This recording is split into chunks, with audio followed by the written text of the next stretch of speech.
Welcome to Radio 815, episode 145. Radio 815 is a podcast dedicated to examining the work of writer-director J.J. Abrams, as well as his Bad Robot universe. And on today's edition of the show, we will be discussing the series finale of 11/22/63, entitled The Day in Question. So, Matt, I simply have one question for you. Do I know you from somewhere? Hopefully it's not the book depository in downtown Texas or whatever the hell. As we finally, last week in the penultimate episode, we got to 11/22/63. And we stopped as there was like 4 hours till the parade happened.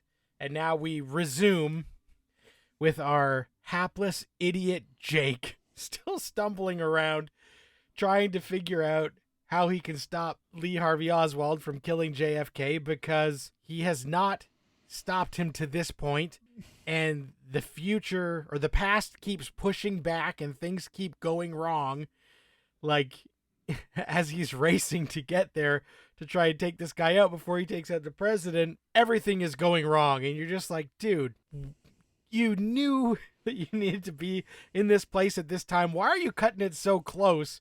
So close, in fact, that by the time he even gets to where Oswald has already taken a shot. So it's like, oh my gosh, but Jake interferes to make it that it's not a kill shot, and then a bunch of crap goes down. What are you thinking as Jake is doing everything to get to this spot on time, and a lot of barricades are getting in his way, and like the dude is cutting it so close that it just blows my mind. And we even see, like, you know, Zapruder with his camera filming the whole thing, which we know is the famous footage that everyone has analyzed for years. But what are you thinking as Jake and Sadie get there and get in as Oswald is actually getting a first shot off? And I'm like, dude, can you set your watch maybe 5 minutes ahead so you're on time for this thing? Yeah, at this point, I was thinking that this is a past just fucking with him constantly. The only thing that I really enjoyed about Sadie and Jake trying to get to Oswald before he took the shot, which they obviously didn't. I really like the ghost of the ghost of all the people that Jake fucked up in effort to get to try and stop Oswald from killing Kennedy. Like, I really like that we saw a fucking useless Bill again. I like that we saw Josh Duhamel. Sadie had a vision of her fucked up boyfriend, played by the guy from Grey's Anatomy, that I thought was good. But I really like what you said. At this point, Jake should know that the past is going to push back at him in some way. So he should set his fucking watch early. So the thing that he was supposed to do, the thing that he was in the past in the first place, he won't be late for it. See, I can't even fucking speak correctly, guys, because this episode is just wasted potential in my mind. Yeah, I don't disagree. As you mentioned, we see the visions of people from the past, and I feel like that's kind of trying to remind us about everything that has gone down now that we're so far away from the premiere. You know, if you were watching this week to week, it's just a reminder of like all the stuff that he has done. And even I feel like they kind of threw it in because they want to jog your memory about the early episodes, because that character, Josh Duhamel's son, who is grown up, comes into this in the final act in like a big way, that I feel like they're doing that to just kind of get you to remember like all the shit that had gone down and see through your anger of how stupid this show is, and remember like where it started. Because the thing I was thinking as they're driving their car and like they keep getting to like, he's like, this street's not supposed to be closed. What the hell? And Jake realizes like the past has already changed because him being there is changing things. I just wonder, you know, when he came back and it was 1960, and again, just watching this, we are smarter than Jake is. Wouldn't you have maybe thought like, I could start training and become like a top caliber like athlete, like a runner, And like I can spend all this time in the 60s, but I can like run and lift weights so that on that day, if I can't just drive to the town square and get out and stop Oswald, I can maybe run and I can beat him up. I like all this stuff that he could have been doing that he just didn't do. So that when he gets there, and this is not the end of the things that I think are stupid, is they get there, they burst in, Oswald has missed the shot, which, okay, so the Kennedys drive off, and then there's like a melee that ensues as Sadie and Jake have to take out Oswald. And as Jake is doing this, he kills Oswald with the rifle, and then immediately the cops come. And so I love this, that as this is all going down, then Jake, in this whole thing, he kills Oswald, Sadie dies. Like, oh great, that was well worth it, wasn't it? Now that Sadie died. So this is all the yellow card man's warnings of, it's not worth it. You'll be trapped if you try and change it. Like, you won't be able to, not only will you not be able to stop the thing, but like personal tragedy will befall you all this time. And then he gets booked. And I'm like, how did this happen that he couldn't explain, eventually he does explain like what he was doing there and how this went on. And he talks to the right people and they finally believe him, especially because Oswald had dropped off that manifesto or whatever the fuck to that agent Hosty that he couldn't talk to. But I'm just like, makes no sense, because when he's getting arrested and I see there's a dead guy and a dead woman, and he could start to be like, this guy took the shot and I took him out. I just, especially knowing everything, when they book him and they're like, we don't believe you, man. And then he's like, oh, I'm fucked. I don't believe for a second that this is going to stick. And so part of me is just like, how did the cops get there so quick to get him? Because did they pinpoint exactly where the shot was? There's so much stuff that just we're taking like big leaps of logic in these moments that we've been building towards. And even though Oswald dies, Sadie dies, I found it a little bit anticlimactic the way that it all went down, especially the fact that like Oswald got to take a shot at all. I'm like, couldn't they have gotten there in time and then have this melee?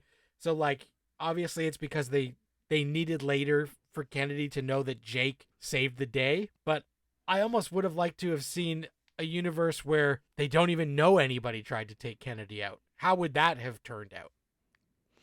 The interesting thing that you bring up is how Jake reacts once he has the opportunity to stop Oswald after he's taken the shot and he gets arrested by the cops. Because once Jake gets arrested by the cops, he sort of takes the place of the real Oswald and how he was questioned by the cops in our reality and not the reality of this miniseries. And I really, really begin to wonder if Jake got sort of swept away by the moment of seeing Sadie die. But in the back of my head, I'm going, you deserve this, motherfucker. You were told countless times what would happen if you fuck around with the past. I do not understand. To move to your point, I do not understand why Jake wanted to risk his love for Sadie at this late in the game, right? Just drive off. Live your life and let whatever's going to happen to Kennedy happen. Because, spoiler alert, when this whole thing wraps up, no spoilers, I want to see I want to see what you're going to say when I'm done here in a minute. But spoiler alert, everything that Jake did didn't make his reality any better. It made it a fucking nightmare. Like Fringe season 5. For those of you who are listening, who've been listening to us for a while, you'll get it. But Matt, I just have to kick it to you now, because I don't want to get any madder.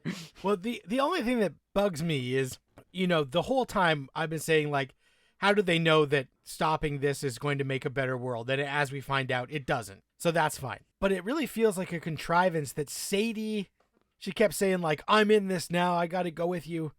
But she's in it so much that she had to come up to the room where Oswald was, and, she ends up dying. But, like, when they have the car trouble, I just be like, Sadie, stay here. I'm going to go do this solo. There's no reason we need to bring you along to stop this, because we have seen how you act in a crisis. You're useless. You get your face slashed up by your husband.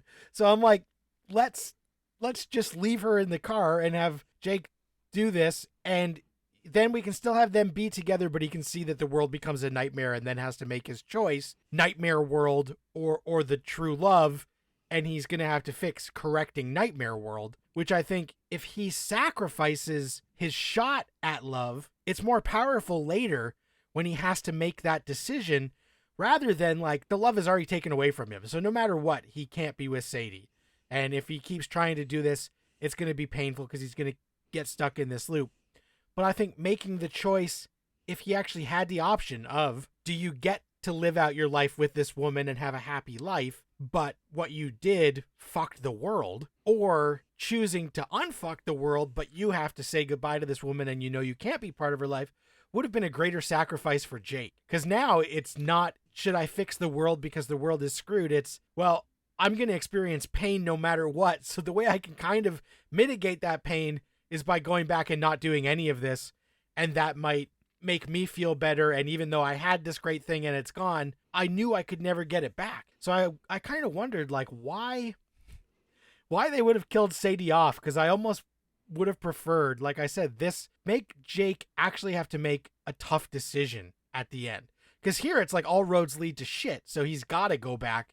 But if he actually had a nice life, but the whole world was fucked, then it's about one man thinking he can make a difference, realizing that he can't, and the only way to undo it is his personal sacrifice. But that's not what this show does. It made it like, well, everything is fucked now, so like you might as well reset because otherwise everything is fucked. What are you thinking? You know, there's a bunch of the FBI and he says, if you make me testify, I'm going to out that you guys are spying and I know all this stuff and I know about the letter. So they realize they can't book Jake for this. And then Kennedy calls and says like, thanks. And Jake gets off. And that's when he realizes like, I got to set time back. But are you thinking that Jake pays enough of a price and makes enough of a decision by the end for what they try and do to pay off? Does it feel worth it? No, it does not. No, it does not. And that's not the fault of James Franco or the actress who played Sadie. I think that this series, as I've been saying in weeks past, that this series has a writing problem. But I really love what you said there in your comments where make Jake make a real decision. Make his decision to kill Oswald have some sort of effect. So as you were talking, I was doing some rewriting in my head and I was like, okay, just imagine if Jake never got out of the car, right? Or if he got out of the car and Sadie stayed in the car to sort of negate the problem that Sadie can't do a fucking thing to help Jake at all. Imagine if Jake was able to stop Oswald, right? And he was the grand hero of anything. Kennedy lived, right? But imagine if Jake and Sadie stayed together until Sadie died. And after Sadie died from a mysterious illness or whatever, Jake decided to come back to his time. And the last shot of the fucking miniseries is Jake going through the rabbit hole, but discovering that once he steps into the rabbit hole to our time, discovering that it's this post-apocalyptic wasteland. So that I think that scenario addresses a bit of something like the ending that you would have wanted. I mean, it's a little fuck you. I mean, after 8 hours, right? Not getting a happy ending, but we kind of don't get that in this series finale at all. Right. And you know, that would have been probably a step up, but if he gets to live with Sadie until, you know, she dies later and he gets like a happy life, I feel he doesn't pay enough of an emotional price for what he has tried to do. So I do like I said, you know, if Sadie lived and even we flash forward to he has stayed in that time without coming back, they're living a happy life. But as he sees, you know, George Wallace win the election and he starts to realize like, stuff is going wrong. And then he sees, you know, the Kennedy refugee camps get set up. And that's when he realizes like, I have fucked humanity, and he has to give her up in a dramatic fashion. I think it would have hit so much harder instead of what they gave us, which is he comes back because he has nothing there's nothing for him in the 60s anymore because Sadie's dead. He stopped the thing, so he's like, I'll come back. And it is a post-apocalyptic thing. The diner's fucking gone, and he's roaming the streets of Lisbon, and he runs into Harry, who at first, I'm like, who the fuck is this guy? And it's not until they start having a talk later that I was like, oh yeah, that guy from episode 1 that I like have blocked from my mind. I was like, oh yeah, this is the idiot that he was trying to get a promotion for and all that stuff. So then it clicks into place. Oh yeah, Josh Duhamel's son or whatever. And so he has a talk with him and he says, you know, bad things have happened here as a result of bad politics.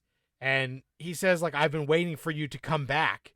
Like, I know it's you. I remember you from that night when you killed my dad, and I've been waiting. And Jake is like, this is kind of not a great place to live. And he's realizing he needs to go. This is just the weird part. He needs to go back in time again, right? And he needs to decide not to do anything and then come back to undo everything he did and reset everything to normal. And so he goes back after being in the friggin', you know, George Miller style wasteland where everybody is living wherever they can and beating people up, I'm sure, for water and gasoline. And he's like, all right, guzzling, I don't want to deal with this shit. So he goes back and he has that moment where he sees Sadie at the diner with her cousins and he has a nice interaction. And in that moment, he has to decide not to be with her, right? And so that's where they try and get this emotional thing where he decides the fate of the world is better than the fate of Sadie. But we already know that if he stays with Sadie, she's going to die. So it's not that much of a sacrifice because if he doesn't want to see her die, he's got to leave, right? So that's what they're trying to go for. But then he realizes like, oh yeah, I'm nobody. I got to go. And he comes back and everything is back to normal. What are you thinking as he sees the apocalypse? He goes back to the 60s. He doesn't get involved with Sadie. He comes back to the future and everything is returned to status quo. Yeah, listen, I really appreciate that the writers gave him that final moment with Sadie once he went into the past and decided not to stay there to fuck up the timeline just out of his selfish need to be with Sadie. So I did like that moment, but like you, I didn't think it played particularly well because of the writing and the structuring of this entire miniseries.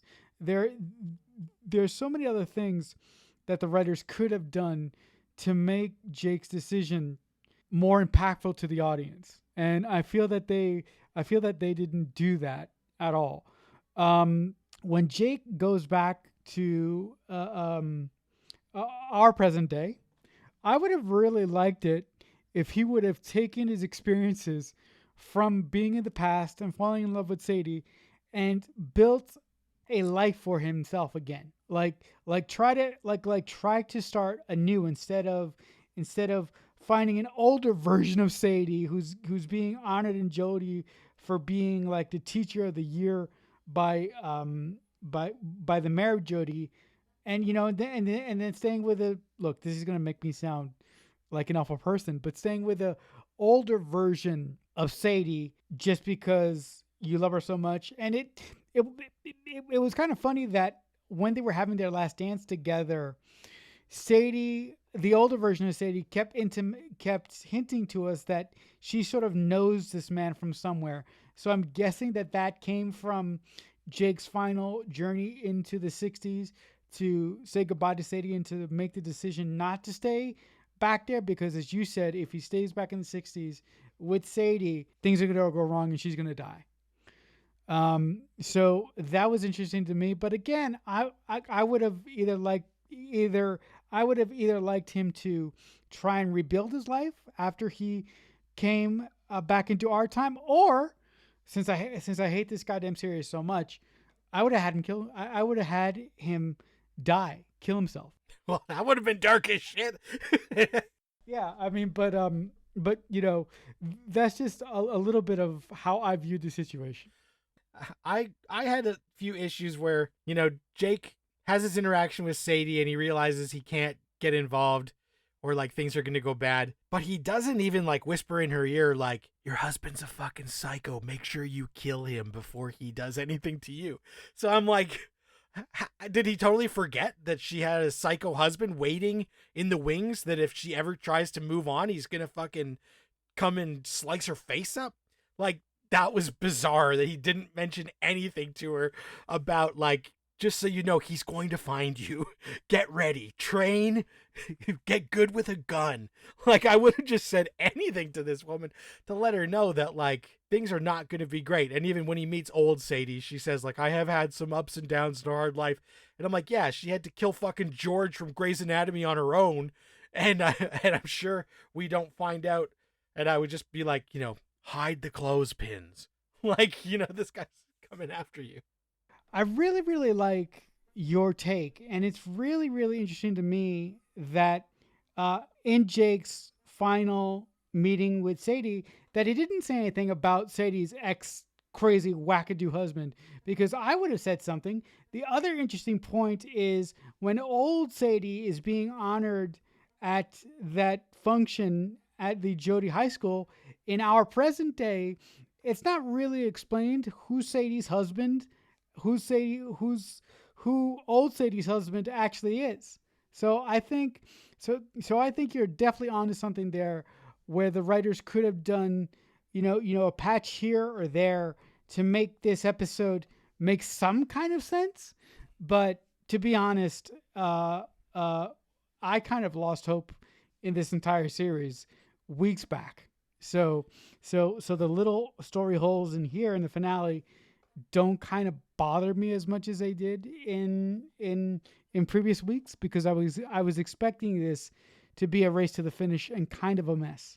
Yeah, and it is kind of messy where, Jake comes back and Harry, the guy I had completely forgotten about until the apocalypse thing, comes and says, like, hey, Jake, I want to thank you for writing me a recommendation. I didn't get the job because everybody thinks I'm a fucking idiot, but I appreciate that you did that for me.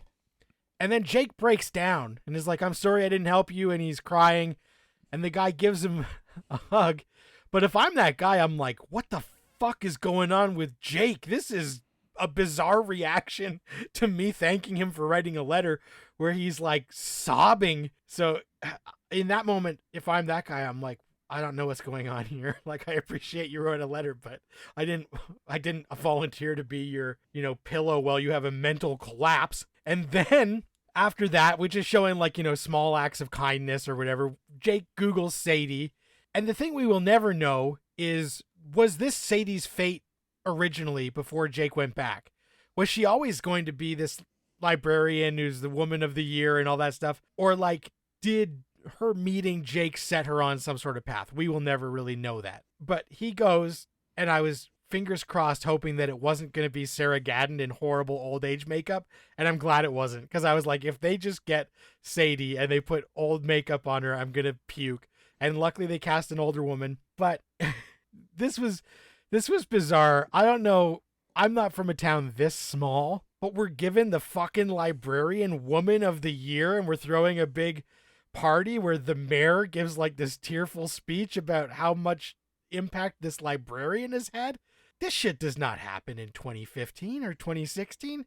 I've never heard of anybody being like, oh, that librarian, let's give him a lifetime achievement award. Yeah, like, I was like, what the this is so hammy. And then Jake asks to dance. She's like, well, what are you doing here? He's like, well, I just had to come for your award. And she's like, the fuck? Like, this is kind of weird. And they have their moment that's supposed to be like a charming moment, and it just comes off as creep. Like, what's this dude coming and hitting on this old lady kind of at her ceremony that never would have happened in a million years anyway? And she reads a poem that Deke wrote, and I'm like, get the fuck out of here. This never happened in 2015, 2016, whatever year it's supposed to be. Like, everybody was too online to let some old lady give this speech about, like, you remember that guy? No, nobody fucking remembers him. He's probably been dead for 30 years.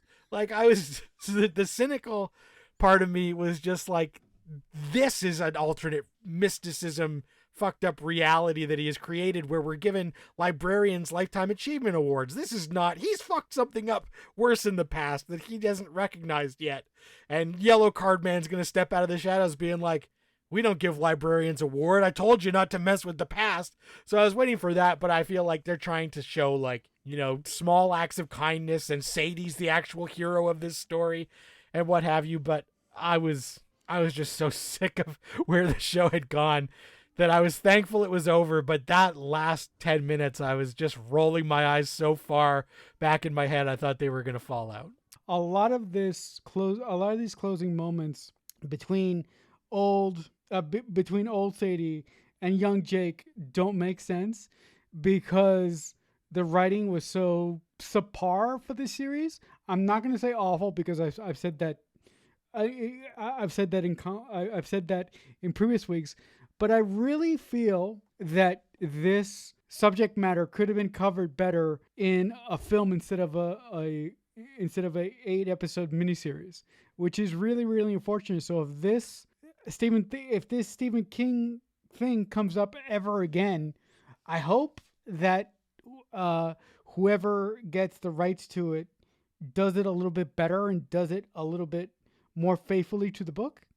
I'm not saying that I want Bad Robot to do it again, but whoever picks it up, if they pick it up ever again, I hope that we see a better adaptation, and I'm really hoping for a movie. Yeah, I think at the end of the day, it would have been better served as a movie rather than a miniseries because there was just so many baffling decisions, and when it's dragged out, I think in a 2-hour span, I could have overlooked a lot of those baffling decisions because the plot would have just moved and we would have maybe cared about the characters more. But when we have so many subplots that dead end and go nowhere, and you're just rolling your eyes that it's ridiculous. And even, I've mentioned before, sometimes Franco shows up and sometimes the dude is on autopilot. And I know this was not the intended effect, but when Sadie dies and he's cradling her and he's like got spittle working up and stuff, I was laughing. His performance was laughable. It didn't work for me at all in those final moments with Sadie. And I was like, I should not be chuckling at this dude's reaction to the love of his life dying, but there's something about the way he played it that just rang so false. But I want to say the highlight of this entire show is Sarah Gadon as Sadie, because she's warm, bubbly, so charismatic that, you know, she's one of the only ones who kind of walks away from this untarnished, because I'm like, she gave it her all and really understood the assignment and nailed it.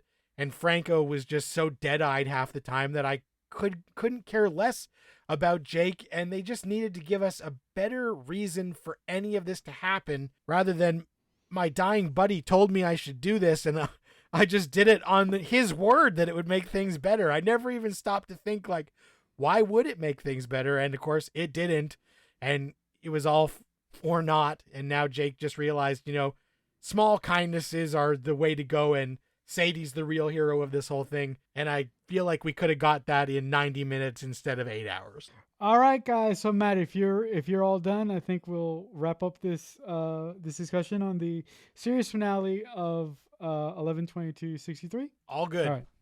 Okay. So guys, thank you so much for sticking around with us for 8 weeks to hear us talk about this Stephen King Bad Robot production. But if you like the show and you want to email us with questions, suggestions, or complaints, whatever the hell you want, you can email us at radio15@aol.com, or you can watch back episodes of our show. We're on YouTube at youtube.com/radio15. But if you want to catch up with me and talk to me about film or whatever, you can catch me on the place formerly known as Twitter. I'm on X at CreekFanatic88. But Matt, if the folks want to talk to you about anything at all, do you have any place where they can get to you? The only place right now that they can track me down is on Letterboxd. Letterboxd, my username is MDC3000. All right, guys. So with that, I sincerely thank you for listening. If you've gotten to the end of this episode so much. But until next time, as I say often, we'll talk back soon. Radio 815 is a Balloonhead Productions presentation in association with Killer Newt Productions.